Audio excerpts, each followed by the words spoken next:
Morning प्यारे बच्चों, आज हम भूगोल पाठ 3 जल संसाधन के बारे में पढ़ेंगे। जल ही जीवन है। ये लाइन बच्चों आपने बहुत बार सुनी होगी। ये भी सुना होगा कि जल जीवन दे सकता है और बर्बाद भी कर सकता है। बर्बाद भी कर सकता है, वो कैसे? तो बच्चों, जब बाढ़ आती है जो भी उसके रास्ते में आता है उसे वो बर्बाद कर देती है। तस्वीरें देखकर आप इस चीज का अंदाजा लगा सकते हैं। अब हम बात करते हैं जल संसाधन की। जल एक महत्वपूर्ण स्रोत है जो हमें झरनों, झीलों, पोखरों, कुओं, नदियों आदि से प्राप्त होता है और भारत में वर्षा जल का मुख्य स्रोत है। जल का प्रयोग हम पानी पीने के लिए, कपड़े धोने के लिए, बर्तन मांजने के लिए, आग बुझाने के लिए और बहुत सारी गतिविधियों के लिए करते हैं। पृथ्वी को हम बच्चों नीला ग्रह बोलते हैं। वो इसलिए कि पृथ्वी का 3/4 भाग जल से ढका हुआ है और जल एक नवीकरण योग्य संसाधन है। नवीकरण योग्य का मतलब है कि जिसका हम दोबारा इस्तेमाल कर सकते हैं। जल एक चक्रीय प्रक्रिया से गुजरता है। जैसे समुद्र के जल से भाप बनी, भाप से बादल बना, बादल से फिर बारिश हुई, तो इस तरह से ये चक्र चलता रहता है। बच्चों, अब आपके दिमाग में एक सवाल आया क्या कि पृथ्वी का 3/4 भाग जल से घिरा है और जल एक नवीकरण योग्य साधन है। फिर ऐसी भविष्यवाणी क्यों की जा रही है कि 2025 तक 20 करोड़ लोग पानी की कमी को झेलेंगे? और यहाँ हमारे दिमाग में भी कुछ तस्वीरें आ जाती हैं, जैसे पानी लाती पनिहारियां, सूखाग्रस्त क्षेत्र, पानी के लिए लंबी लाइनें। तो ये कैसे हैं? तो इसका जवाब है बच्चों, जल दुर्लभता, यानी कि पानी की कमी। पानी की कमी मतलब पीने योग्य पानी की कमी। संसार का सिर्फ 2.5% ही पानी पीने योग्य है और भारत के पास इसका सिर्फ 4% ही पानी है।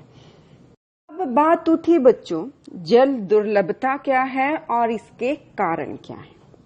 अब इसका अर्थ है मांग की तुलना में जल का कम होना जल दुर्लभता कहलाता है और इसके कारणों को हम 2 हिस्सों में करेंगे, एक मात्रात्मक कारण और दूसरा है गुणात्मक कारण।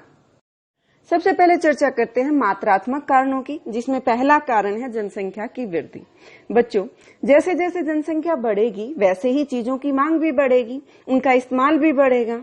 उसी तरह पानी का इस्तेमाल है कि पहले थोड़े लोग इस्तेमाल करते थे, अब बहुत ज्यादा लोगों ने इस्तेमाल करना शुरू कर दिया और यहाँ पर जनसंख्या का असमान वितरण के कारण पानी का भी असमान वितरण होता है। किसी क्षेत्र में बहुत ज्यादा पानी की सप्लाई की जाती है और किसी क्षेत्र में बहुत कम की जाती है, जिसके कारण क्या होगा? जल की कमी। इसी में दूसरा कारण है उत्पादन में वृद्धि, कि पानी का इस्तेमाल सिर्फ घरेलू वस्तुओं के लिए नहीं किया जाता है। पानी का इस्तेमाल हम खेती के लिए भी करते हैं और यहाँ पर क्या हुआ कि किसान ज्यादा पैदावार करने के लिए अपने ही खेतों में अपने नलकूप लगाने लगे, जिसका परिणाम क्या हुआ कि भूमि का जो जल स्तर है वो हमारा कम होता जा रहा है और इसका क्या परिणाम होगा? फिर जल की कमी। और तीसरा कारण है बच्चों मौसम में भिन्नता, कि भारत में मौसम में भिन्नता पाई जाती है, कि हमारे भारत के कुछ राज्यों में बहुत कम वर्षा होती है और कुछ राज्यों में बहुत ज्यादा वर्षा होती। अब कम वर्षा का नाम लेते ही आपके दिमाग में राजस्थान का सूखा क्षेत्र याद आ गया होगा बच्चों। तो राजस्थान में कम वर्षा हुई। दूसरी तरफ चेरापूंजी, मासिनराम भारत में सबसे ज्यादा वर्षा वाला क्षेत्र है, वहां पे बहुत ज्यादा वर्षा होती है। तो जहां पर कम वर्षा होती है तो वहां पर क्या होगा बच्चों? जल की कमी होगी। चौथा कारण है उद्योग, कि देश के लिए बहुत ज्यादा उद्योग लगाए जा रहे हैं, फैक्ट्रियां लगाई जा रही हैं, फैक्ट्रियों में बहुत ज्यादा पानी का इस्तेमाल किया जा रहा है। मशीनों को ठंडा करने के लिए पानी का इस्तेमाल किया जाता है, चीजों को साफ करने के लिए बड़े पैमाने पर पानी का इस्तेमाल किया जा रहा है। अब वो पानी का जहां समान वितरण होना चाहिए, वो पानी का कुछ भाग कहाँ चला जा रहा है पीने योग्य पानी का? फैक्ट्रियों के लिए। तो उसका परिणाम क्या हो रहा है बच्चों? जल की कमी।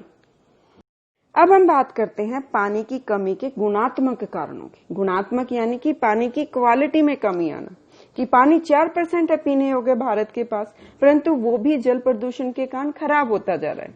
जिसके पीछे कारण क्या है कि जल प्रदूषण क्या होता है कि लोग कूड़ा करकट रसायन वगैरह फैक्ट्रियों का केमिकल जो कि नदियों में डाल देते हैं, जिससे क्या होता है जल प्रदूषण।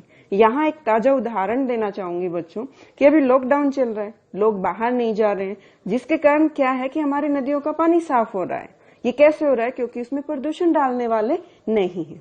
तो यहाँ जल प्रदूषण के कारण भी पानी की कमी होती जा रही है। दूसरा है उद्योग। उद्योगों से जो कूड़ा करकट निकलता है, जो केमिकल रसायन पानी में आके मिलते हैं, वो भी पानी की क्वालिटी को कम कर देते हैं।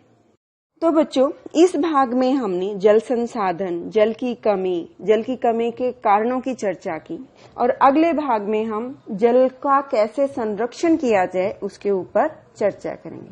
और अब इसी आशा से कि आप व्यर्थ में जल नहीं बहाएंगे और दिए गए सवालों का सही जवाब देंगे, हम विराम लेते हैं। धन्यवाद।